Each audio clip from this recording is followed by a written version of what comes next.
नमस्ते। आजकल ना बहुत लोग ये सोचते हैं क्या नौकरी छोड़कर कुछ अपना शुरू किया जा सकता है, वो भी मतलब बिना लाखों रुपए लगाए। आज हम क्रिस गिलेबॉ की किताब द $100 स्टार्टअप से इसी सवाल का जवाब ढूंढने की कोशिश करेंगे। हाँ, ये बहुत दिलचस्प किताब है। किताब का दावा है कि $100 मतलब करीब 8,000 रुपए या शायद उससे भी कम में अपने पैशन और स्किल से बिजनेस खड़ा करना मुमकिन है। बिल्कुल। तो क्या ये वाकई सच है? चलिए आज इसी पर थोड़ी गहराई से बात करते हैं। जरूर। तो आजकल ये जो माइक्रो बिजनेस क्रांति की बात हो रही है, ऐसा लगता है लोग पारंपरिक 9 से 5 जॉब्स छोड़ रहे हैं। क्या टेक्नोलॉजी और इंटरनेट ने ये आसान बना दिया है? हाँ, काफी हद तक। देखिए, ये किताब बड़े टेक स्टार्टअप्स की बात नहीं करती। अच्छा। ये उन आम लोगों की कहानी है जो अपने शौक या हुनर से ठीक ठाक कमाई कर रहे हैं।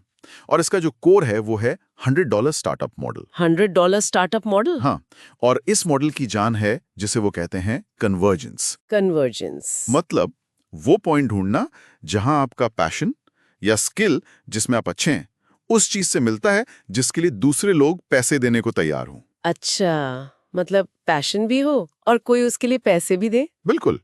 किताब के लिए 1500 से ज्यादा ऐसे लोगों से बात की गई जिन्होंने सचमुच बहुत कम, कई बार तो $100 से भी कम में शुरुआत की थी। 1500 लोग? कमाल है। इसमें तो कुछ मजेदार कहानियां होंगी फिर।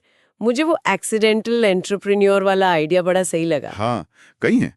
एक कहानी माइकल हन्ना की है। उनकी नौकरी चली गई थी। ओह। उन्होंने बस ऐसे ही क्रेग्सलिस्ट पर पुराने गद्दे बेचने शुरू कर दिए और आप मानेंगे नहीं, उनका बिजनेस चल निकला। सच में? गद्दे बेचकर? हाँ हाँ, और सिर्फ पैसा ही नहीं, वो अपनी पुरानी कॉर्पोरेट जॉब से कहीं ज्यादा खुश थे। हाँ। या फिर जेसिका रेगन सॉल्जमैन, उनके पति की नौकरी गई तो उन्होंने अपने पार्ट टाइम बुक कीपिंग के शौक को फुल टाइम बिजनेस बना लिया। अच्छा। कोई ये दिखाता है कि बिजनेस का आइडिया कहीं से भी आ सकता है, मतलब अक्सर जरूरत पड़ने पर। तो इसका मतलब ये हुआ कि ये जरूरी नहीं है कि आपके पास कोई बहुत बड़ा आइडिया हो। शायद जो हुनर आपके पास पहले से है वही काफी है। बिल्कुल सही कहा, जरूरी नहीं है। इसी को किताब में स्किल ट्रांसफॉर्मेशन कहा गया है। Skill transformation. हाँ, मतलब अपने मौजूदा हुनर को जो शायद किसी और काम के लिए सीखा हो, उसे एक नए बिजनेस के लिए इस्तेमाल करना। और यहाँ एक और मजेदार बात है। बताइए। ये बिजनेस अक्सर प्रोडक्ट के फीचर्स पर नहीं टिके होते वो हैं। फीचर्स पर नहीं। हाँ। तो फिर किस पर? फायदों पर। ग्राहक को उससे क्या फायदा मिल रहा है इस पर। फायदा? जैसे? कोई उदाहरण है? हाँ, जैसे किताब में V6 रांच का जिक्र है। वो सिर्फ घुड़सवारी नहीं बेचते, ओके। वो बेचते हैं खुशी और रोजमर्रा की जिंदगी से एक ब्रेक। वाह, ये अलग है। बिल्कुल। या केली न्यूसम, जो पहले वकील थीं, फिर योगा सिखाने लगी। उनका फोकस था लोगों को अच्छा महसूस कराना। लोगों की मदद करके।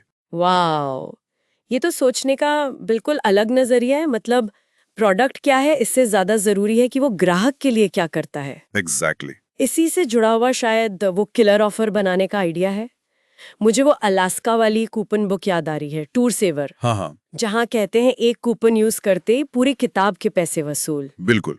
एक ऐसा ऑफर देना जिससे ग्राहक मना ही न कर पाए। और ग्राहकों तक पहुंचने के लिए भी महंगे एड जरूरी नहीं है। हाँ, ये बड़ी समस्या होती है। किताब हसलिंग पर जोर देती है। हसलिंग मतलब खुद मेहनत करके सीधे ग्राहकों तक पहुंचकर बिना विज्ञापन पर पैसा खर्च किए अपना बिजनेस आगे बढ़ाना। एक एक्सपेरिमेंट में तो ये भी पाया गया कि 10 घंटे की हसलिंग हाँ। $10,000 के विज्ञापनों से ज्यादा ग्राहक लेकर आई। क्या आप बात कर रहे हैं? $10,000 के एड से ज्यादा? ये तो छोटे बिजनेस वालों के लिए जबरदस्त खबर है। लेकिन ग्राहकों को ढूंढें कैसे फिर? वो हसलिंग करें कहाँ? तो उसका भी तरीका है।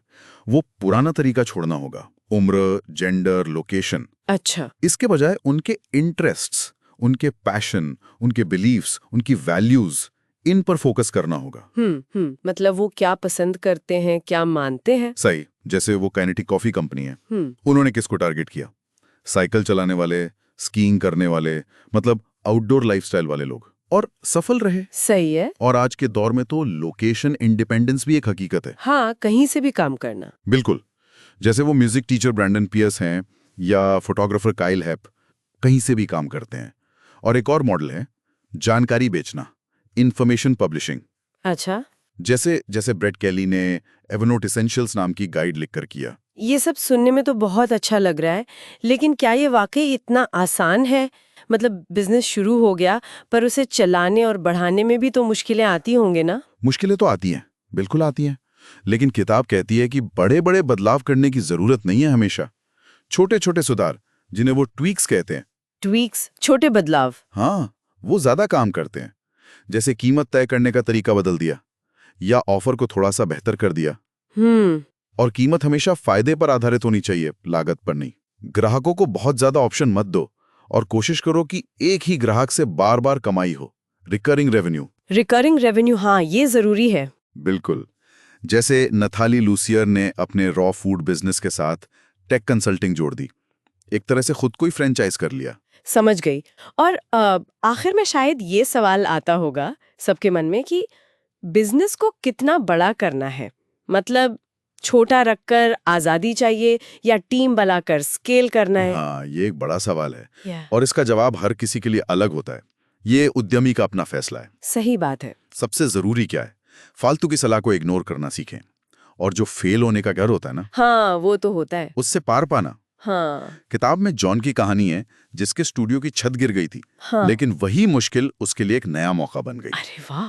तो कुल मिलाकर संदेश साफ है, छोटी शुरुआत करें, अपने जुनून को पहचानें, देखें कि वो दूसरों के किस काम आ सकता है और बिना भारी भरकम निवेश के अपनी शर्तों पर जिंदगी जीने का रास्ता बनाएं।